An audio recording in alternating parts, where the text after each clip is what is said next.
everyone. Welcome to the Ella Opa Travel Podcast. I'm Melissa Fudas, and I'm here with my hosts, Ari and Foti. How are you guys today? How are you doing? Doing well. Awesome. Doing well. One day closer to summer in Greece. Did I, Oh, Beautiful, I don't think, beautiful. did I tell you guys? And maybe I don't, this is not public knowledge yet, but we're moving to Athens this summer. Did I tell you guys that? I think you You mentioned told us, but now it. you just told the whole world. Well, They, the they two got listeners. breaking news here on the Ella Opa Travel Podcast, everyone. So summer in Greece will be different for us for sure. But yeah. So, One day so, closer. so you doing the Ella Opa Travel Podcast and living in Greece is going to give a whole new expertise to everything we're going to be talking about and everything you're going to bring to the table on. Feels so real. Yeah. This is the real deal. Yeah, they're the real deal. The purebred Midwest American woman living in Athens now. So Well, can I tell the audience the truth? This podcast, only 3 episodes in, has gotten so big that we're funding her full move to Greece just so she could be even more knowledgeable about for the podcast. All right, that's the breaking news again here. I love this breaking news and I'm gonna hold you to it now that the whole world knows this announcement. So that's awesome. Anyways, sorry, I got sidetracked. But anyways, yeah, one day closer to summer in Greece. So, what's on your mind today, guys? What do you want to know? What do you want to talk about? Oh, there's a lot. I thought I'm gonna Yeah. I mean, give it to you. as you mentioned, we're thinking as we're getting closer to summer in our plans. Every time we bring up a location that we want to go to, like, that's a little too touristy. I don't want to fall into the traps again. So I'm like, okay, but is it really touristy? Is it really a trap, or is it just because we don't do enough homework? Hmm. Good question. Yeah, Is that is a it? good question. Is it? Is it? Yeah. I'm gonna I mean, I say, have to say that where some of these quote unquote labeled tourist areas, when we actually do visit them, they're actually beautiful and fun, and there's so many cool things to do there, despite that there might be more energy there because there's more people there. I I don't want to go off topic, but can I get your Melissa, your opinion on what constitutes a tourist trap? In my mind, the tourist trap is where a lot of obviously tourists go because it's like you go to Greece, you go to the Parthenon, like that's what you do. Like Right. it's but so then everything around it, the vendors, the businesses, all that stuff start hiking up prices. Um, that's kind of like what a tourist trap is to me. Is that like an accurate like definition of tourist trap from a professional's I'm glad that you perspective? asked that question because I think it's hard to tell like until you're in the middle of it because like you said, like there's gonna be a lot of people there. And it's like, okay, are there just a lot of people here because it's really cool? Or are there a lot of people here because it's like this sheeple mentality that it's like everybody's doing it. So that means I have to do it. That is kind of a lived experience type of thing. And you Mhm. don't really know until you're in it and you're like, shit, this is like, there's too many people and everybody's like with their selfie sticks and like the prices are out of control. And so defining that is lived experience. But I mean, so many people have lived the same experience of these tourist traps. And it's like, okay, this is 100% a quote unquote tourist trap, which I would call like a money grab for Yeah. the sake of making money. And like that's about it. Like the culture has been stripped for the most part. It's like doing something performative Yeah. almost and Yeah. not anything to do with like actual Greece. All right. That was just my little aside because I always wonder if other people consider what I consider a tourist trap. But I mean, if I pay like $5 for a bottle of water, I'm gonna say tourist trap, right? The basic thing right there. Right, Oh, right. So fun I fact. mean, Foti, you're in Santorini right now. I'm in the Okay, you're in Santorini. caldera. So Wow. this is a deep pond, but if you had to pick something in Santorini that was like that is like the biggest tourist trap, I would tell somebody to avoid that like the plague. What comes to mind first? Well, what comes to mind first, which is a double-edged sword, is because it's happened to me before, is the sunset in Ia, That's where what I it's was gonna say too. where there's way too many people in such a small space, and then people kind of get rude. But Kind of. so as much as I love and I've experienced the sunsets in Ia, I would say that's what comes to mind first. Second would be the Caldera and that, the more of that shopping area with all the jewelry stores and the cafes. That to me is another thought when it comes to Santorini, those two places. Outside Okay. of that, I haven't seen, I can say that there have been more memorable experiences. I think that those are the two big ones for sure. When I bring it up to people, that sunset in Ia is right where I go to because you guys know how that became popular, right? Or do you not? Not No, specifically. not specifically. So Okay. Once I tell you this, you'll be like, oh yeah. Oh, I love it. So We're gonna at learn something. yes, you're going to learn something. So at some point, I don't know how long ago this was, but so like the caldera used to be like ship property. Nobody wanted it because you couldn't farm it. The profitable land to be given was in the center of the island. And so the daughters that had the property on the caldera were actually the ones that were unloved. So first of all, that takes care of the caldera for you. The unloved daughters are now rich. Oh But yeah. anyways, so obviously Ia on the Caldera is at the northernmost point on the island. There is a whole west coast of Santorini, as you know, that can see the sunset. The only difference about Ia is that the taxi drivers realized that that was the most expensive place to drive somebody, to drive a tourist. And so when the tourist would ask, where's the best place to watch the sunset? The taxi driver would say, oh, I'll take you there. It's Ia. And they would make bank. That's what happened. I love these types of so stories. so Greek. That So is awesome. I I wish I thought of it.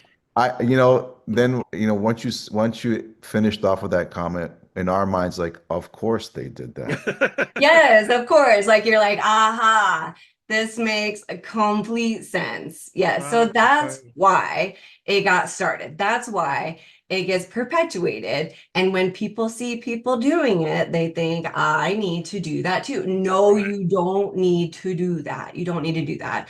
Really. And I think, you guys have been when you can get out of that, it just feels better to get like out of that Mhm. space because it doesn't feel good. It doesn't feel good.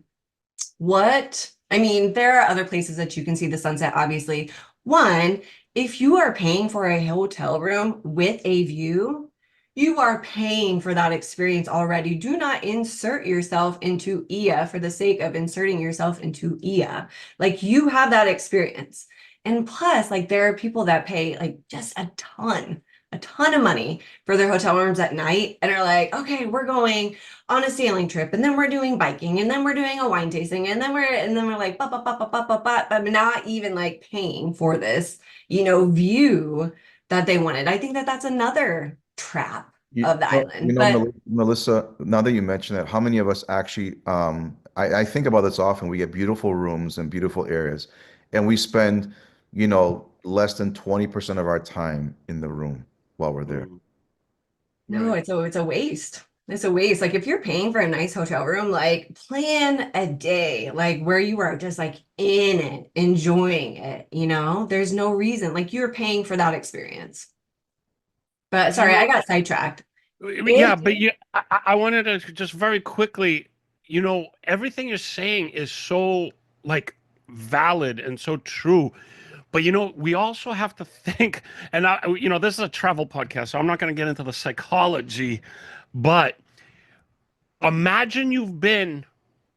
We know what IA is all about. We just talked about like how it happened, blah blah blah. But imagine going to Santorini like 3, 4 times in your life, and then you're talking to somebody on a social level, and they're like, "Oh yeah, you must have seen the sunset in Ia."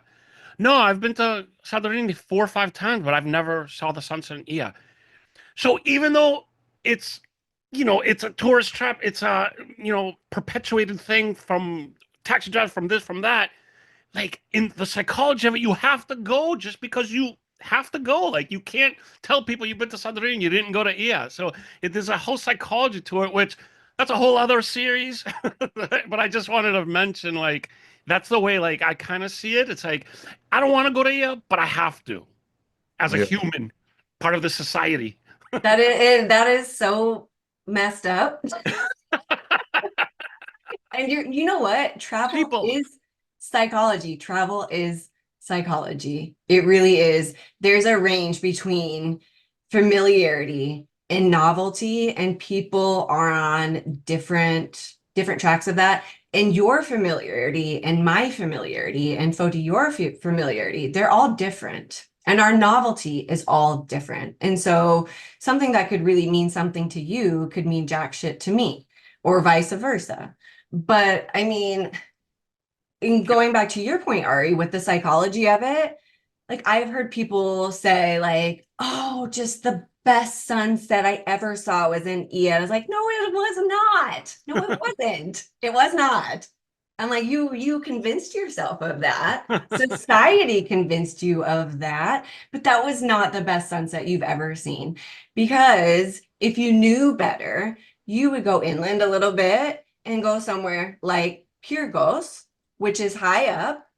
You can get the entire lay of the land. You can see the caldera, all of the white buildings. You can see the sun fully sink without a shit ton of people. And then you come into the evening, and then the island is all lit up, and you're up high, and it's beautiful. It's amazing. Like it's an actual experience, not a cattle call. let's invest in that area and then pay the taxi drivers to bring everybody there, and we can make that next wave of money. You have, I mean, is this a business podcast? I feel like you dished out like three new business ideas, Ari.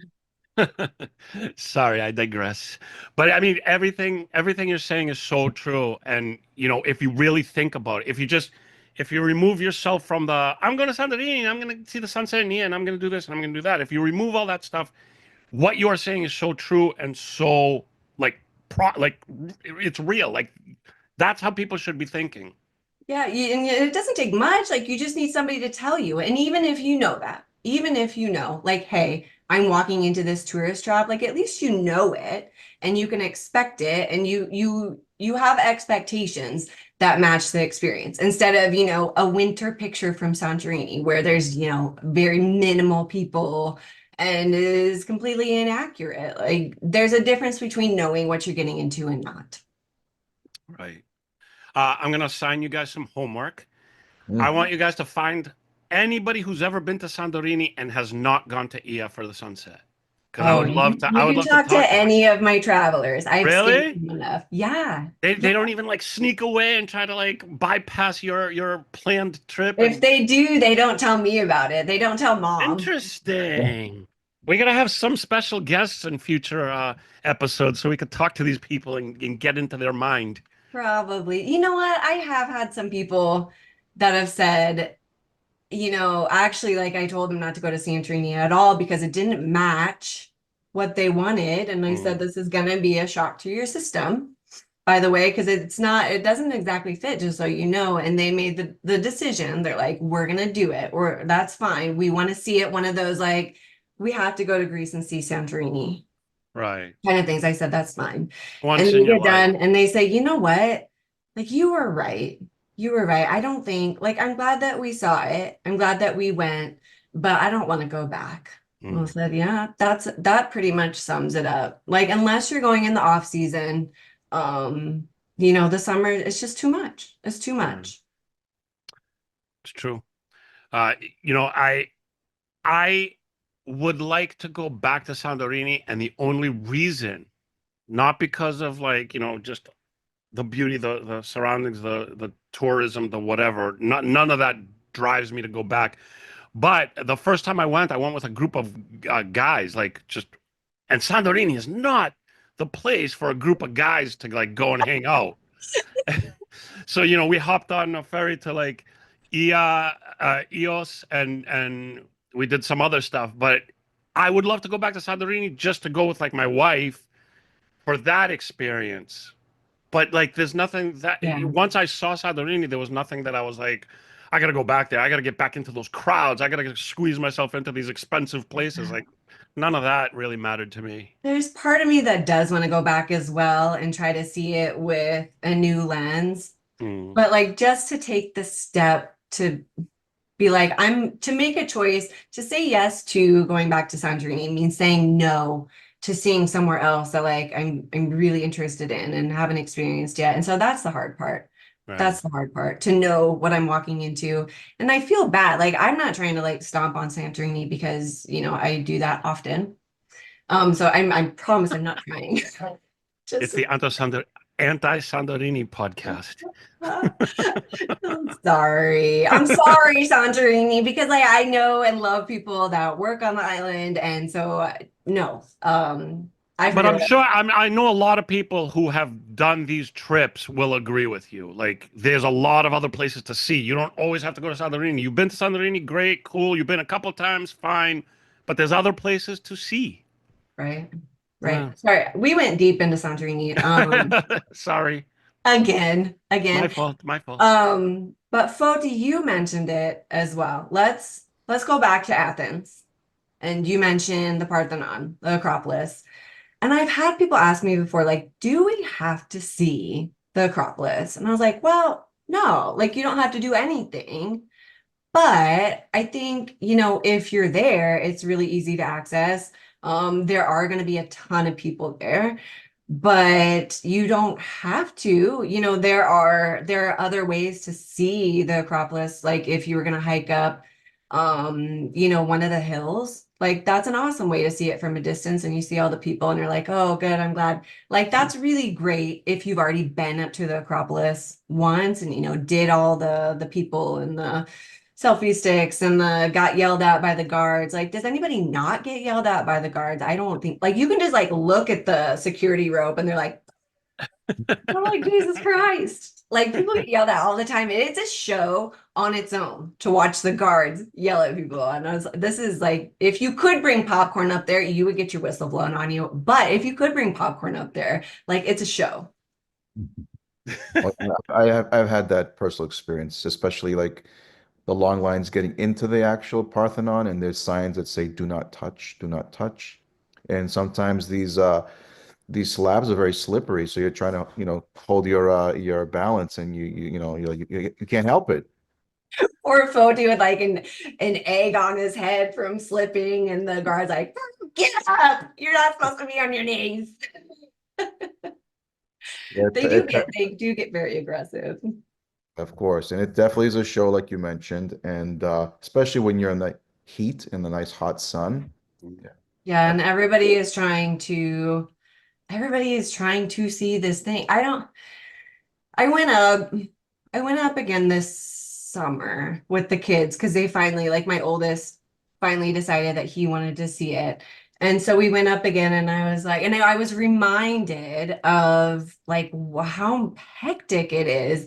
And it's not a tourist trap. I mean, it's the Acropolis. It's the Parthenon, for God's sake. It's not a tourist trap, but there are certain parts of it that are. And one of those things, and you'll see them kind of all over the place in Athens, they're free tour guides, free tourist guides that will take you up to Acropolis. But like the information that they're giving you is not on any sort of educated level. They're just basically like shooting the shit with you for an hour or two. And then, I mean, like, I don't, what's the hook?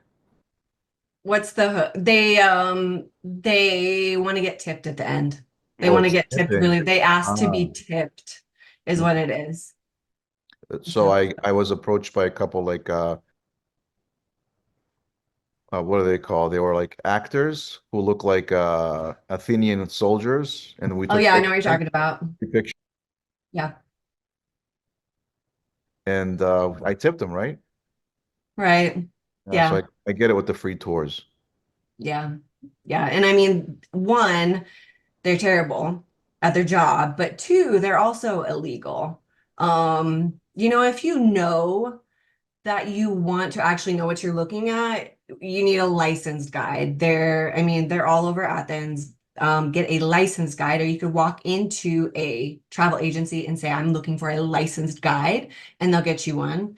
Like I have a couple of my go-tos for my people. I'm not going to share their name because I'm hoarding them and I don't want anybody to take them from my people. But yes, you can walk into a travel agency and say that you want a licensed guide. Also, on the flip side, if you just like want to go up and see it just to see it and come back down, that's like totally okay. Like what, there's not a wrong answer. Like how deep do you want to go into it? Like do you actually want to know what you're looking at or do you just want to see it? There's not a wrong answer, but always, always, always stay away from the free guides. Mhm. Like they need to have a badge on that says that they're a licensed guide. Got it. And Melissa, I don't know if this lends any truth, but there were some recommendations while we were there from others that it's best to go later in the day versus early in the day. Is there any I truth to that? I fully support that because 5 o'clock is a nice time to go because, or in the summer anyways, it closes at No. 6 in the winter. But or 5. Sorry, I'm the expert here. I'm the leader. But But in the summer it closes at 8. 5 o'clock is a nice time to go because it kind of simmers down. Because in the morning you have all of the people coming from the cruise ships, you have all of the people coming from the bus tours. They're all in there with their big groups, and they simmer down by the end of the day. And plus, it might just be like, yes, you hear a lot of people say go first thing in the morning, but then you're competing with those people. So yeah, excellent. yeah, later in the day is better, but you do need to get there like an hour before it closes. And I would go not in the main entrance, but in the side entrance on, is it Dionysius Street? Something Uh, where the museum's at behind. got it. That's a better entrance to go to. You do need to get your tickets in advance. They're timed now, so you want to be really intentional with that. Okay. Um, so then you don't have to wait in line as well. And if you hire a licensed guide, you get to go on the licensed guideline. Like you get to be a special friend. Well, there's a lot of that cutting the line people type of deal. So I think certain lines always have people that cut the line, right? Yeah, and I mean, the skip the line, that's a that's Well, another that's red another flag. That's a conversation. red flag. Yeah, the Yeah, skip the red line flag for people. sure, but I'm sure we can talk about the etiquette in Greece, Greek etiquette. Greek etiquette. Wait, I want a Greek etiquette class. I would love that. Yeah, We can that's like an start yelling at you right now. oxymoron. Yeah. Yeah. We'll start cursing at you. Yes. Um, but speaking of red flags, Melissa, Mhm. we just mentioned collectively a couple, right? The free tours. Um, what are some other red flags that we can speak of for our audience who's now probably thinking, along these terms, like what to not or what to look out for to not do? Right. And I think, again, going back to what you said in Santorini, that's not specific to Santorini. Like when you're talking about these lines of shops that are selling all the same things as the other shops, that's not just in one place. Like that could be in Athens, that could be Hmm. in Kilkita, that could Oh be yeah, everywhere. in Mila, that could be anywhere. Hmm. If you're seeing the same stuff on repeat, that you could get essentially anywhere, or like the wood, the cutting boards made of olive wood or whatever. Like you can get that pretty much all over Greece. And that Monastiraki Square, going back to Athens, Monastiraki Square, I tell my people, I was like, this place is hectic. It's very hectic. And I said, go walk through the flea market just once. Know that it's a dog and pony show. There Mm. are some like cute little custom shops in there, and you'll be able to pick them out immediately. But otherwise, like, don't worry about spending a lot of time there. Don't make an intentional effort to go there. Like, you're gonna see it no matter what. It's the very middle of downtown. Go see it, walk through it. Don't feel compelled to buy anything.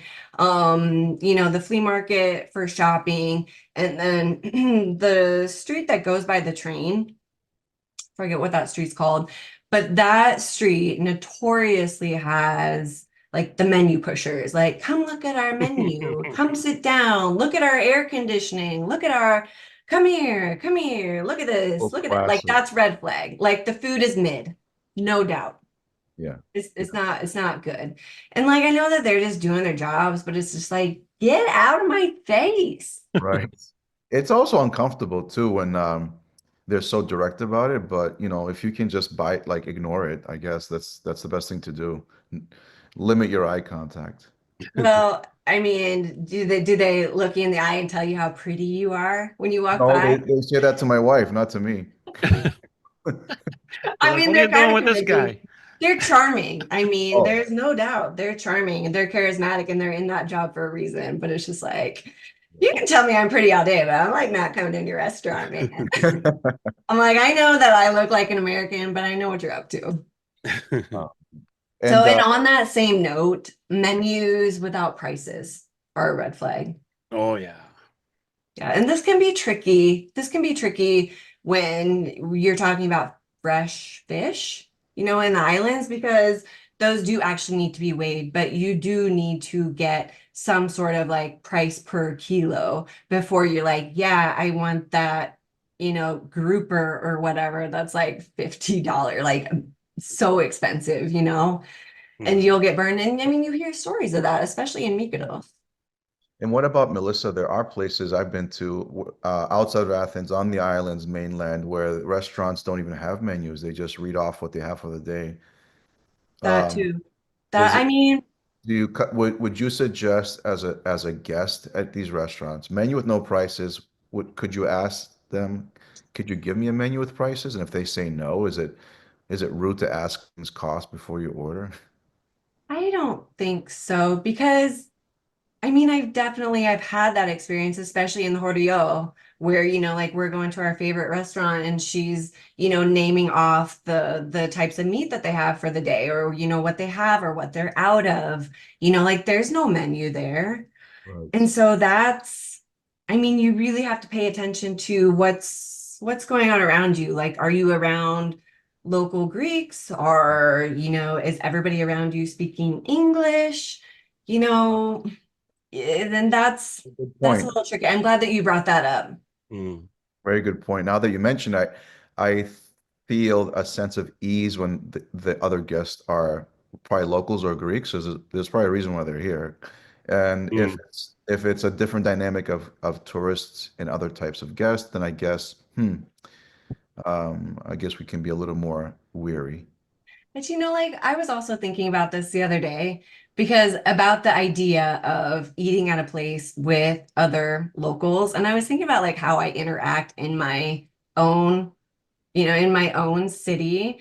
And like I'll go to a restaurant like sometimes like you just need food for the sake of food. And of course, like all Americans, they're whatever, like, why would I trust like that guy or that guy or that guy? And like we're locals, like what does that even mean? Right. Like why just because a person is Greek doesn't mean like, oh, it like elevates their taste in restaurants. Like you really have to be like have your own idea of what you like and what you want, and when the vibe feels off, and if you see something that looks like it was frozen and reheated, like you have to be a judge of character. Mhm. True. Yeah, very good point. Yeah. Wow, there's so much we can dive into that this is all good stuff. I mean, definitely puts things in perspective of what to look out for and what not to possibly fall for. Right. Yeah. Oh, I don't know how much time we have, but going back to the taxi story Mm. again in Santorini, our little black, what do you call scapegoat. You want to say black sheep? Yeah, like not the black sheep, not the black sheep, our little scapegoat that we can pull every bad tourism Yeah, behavior back to. But going back to the story about the taxis, taxis, I mean, these are like we've all had a bad taxi experience, especially in Athens where there's so many. I suggest using Uber because it's still a taxi, but it's Uber. You can see exactly what you're paying before you get in. Anything within that downtown circle or even just outside of it, it should be like I went from the center of downtown to Ambalokapi, which is, like 3 metro stops, 4 metro stops out. I think it was like €7. And I've heard stories of, people getting driven like 5 blocks and the taxi driver has charged them, like €35. And I was like, oh man. Oh, ouch, that hurts. So Uber taxi in Athens is available. I think Uber is also available in Santorini. It's not available everywhere, but if you can book your ride in advance or arrange a transfer in advance, I use welcome pickups a lot to do it in advance. Viator has pickups in advance from like the airport and stuff like that. If you can do it in advance, do it in advance because then you're not guessing. right. Mm. And can I add this to Melissa? The island experiences of taxis, like you talk about rideshare, like they take it to a different level. So you could take a taxi without knowing what's going on, and they'll pull over and pick up a bunch of people and squeeze you in, and hopefully that will be a better rate because there's like four of the butts in the car with you. No, there's no rules. There are no rules once you get in a taxi that you did not order in advance. Yeah. It's the wild, wild west. And if if you are American, if you look American, like they're gonna Oh yeah. milk it for what it is. Oh yeah. But yeah, I wanted to mention that because I think that's pretty funny that that happens. Yeah, it's hard to see. It's hard to watch. That's all I'm going to say. And that kind of goes for any of these tourist traps. It's hard to hear. It's hard to watch. It's hard to see people get, all riled up about these things that Mhm. aren't even authentic Greece. It's just like, okay. Like I used to be meaner on my Instagram account. I think I really simmered. But I remember somebody yelled at me because I made this reel where it was like the point of view when somebody tells you that they went to Mykonos and Santorini on their honeymoon. And I think like the audio behind it was like so, and like I rolled my eyes and somebody's like, that's so mean. Like you don't. And I was like, sorry for being real. Yeah, you gotta be careful with some of that because sometimes, there are triggers, and I guess that was a trigger. Yeah. I'm But nicer now. Melissa, this was again another great episode. A lot of great stuff that we covered, things that are real, like to really get people to understand, all these unknowns that are circulating people's minds, and we're talking about from tourist traps. We're talking about, avoiding the craziness of the do's and don't do's, the red flags. But this is all very great to discuss that I think would connect with the people that are watching this episode. I feel like we barely scratched the surface on this. Well, And I think, there should be continuations or part twos and threes and fours in the future because a lot of this stuff, there's no way you're going to get it out in a normal podcast session, but it's great to get into it, great to get some info, great to learn a few things, and then continue in an ongoing series. Because, I mean, bashing Sandorini should be like at least like 10 episodes. You have picked the right woman for the job. Oh, perfect. I feel like yeah, I feel like a real asshole sometimes because I just like I have travelers that apologize for me for going to Santorini. They're like, I'm sorry, but like I really want to go. And I was like, am I like that big of a jerk about this? Like it's No, okay but to go. you know what it's about. You know how there's so many factors involved, and you know all of that, so it makes sense that you're not just like go to Santorini and you're good. I Right. mean, that's not a good travel suggestion. Going to Santorini is great, but it's like there's a lot of other stuff. And if you don't want lots of crowds, if you don't want to spend a ton of money, like there's other places you could go. So I joke around with you for that, but I mean I think you're 100% valid. Well, if Wow. Ari Carlos thinks I'm 100% Wow. valid, You are I'm done. I cannot go above that. you are Ari approved. That's it. I've been Ari waiting for rated. this Oh, day. good. Ari rated. Ari rated. R-rated. Instead of R-rated, it's R-rated. Ari rated. I have a passing grade so far. Hey, So, Oh, I actually have learned a lot on these first three episodes, so I'm actually now more interested in just being like your kind of sidekick co-host. I'm interested in actually learning because I've been to Greece how many times, and like I didn't think I'd be learning much. I just thought it would be like one of these, let's host this and do some cool stuff for other people. But I'm learning, man. you, Every single time. again, well, you're changed man. Every I time, am. every little every half episode. hour helps. We should send your wife a progress report, really. Right, right. I'm gonna tell my wife to contact you about going to Santorini. Yeah, we can do that. We can chit chat. We can chit chat. All Well, right, you guys. We'll see you next week. that we Absolutely. will. Looking forward All to it. right. We got to teach Ari some new stuff. He's got to get another test in. I love it. I'm eagerly anticipating. All right. We'll see you Thank you, guys. Melissa. Thanks Thanks for for Thanks, hanging everyone. out. We'll see you all next time. Bye bye.